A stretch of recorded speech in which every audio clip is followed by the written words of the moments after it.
Ya, ini ibu mak di kampung.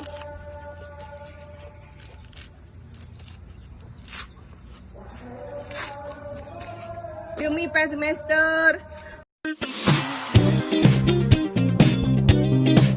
Pundi rupiah.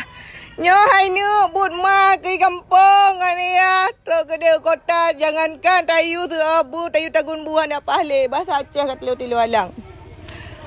Ya Allah Rabbi, kalian tahu tukau yang mana? Nah, ini dia tukau ya. Nyo bu mai kampung. Awakkah Bangkat Rau Banda jangankan tayu seabu tagun bukan aja le. Ya, ini ibu mak di kampung.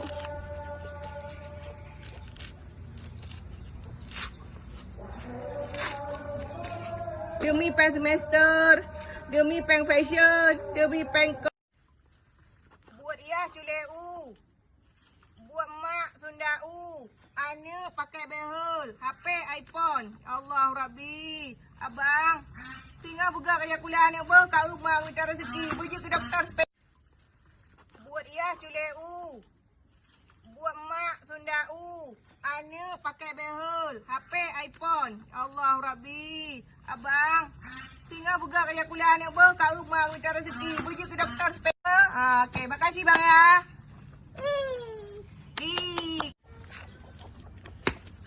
Siapa di antara kalian siap rohu kalian minum airnya ya.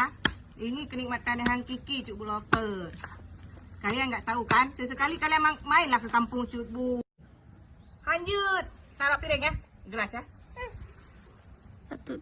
Gampang. Dia pedu. Ya juga. Nasional. Nah, seperti ini kita ukur. Ya. Kegiatan di kampung seperti ini Cuk Bulovers. Nah ya, kita mau buat infak. Baik kamu dewa, Gam. Baik kamu dewa-dewa. Baik dewa-dewa. Saudara, tu dua ketap. Baik kamu dewa. Baik dewa-dewa. Baik. Oh, Kak lawan tu. Baik kapoh aduan ke ikah yang banyak pergi gepoh adik. Baik poh abang. Sayang tu abang rotnya. Baik dek. Jangan aku jarok cemukeh. Hai jaronyo kalau tak cemukeh. Baik dek. Baik dek. Kak baik. Dua tu saudara. Cuma dua tu. Dua krek tu sagai. Baik le kamu dewa-dewa. Anak le adik. Kelain.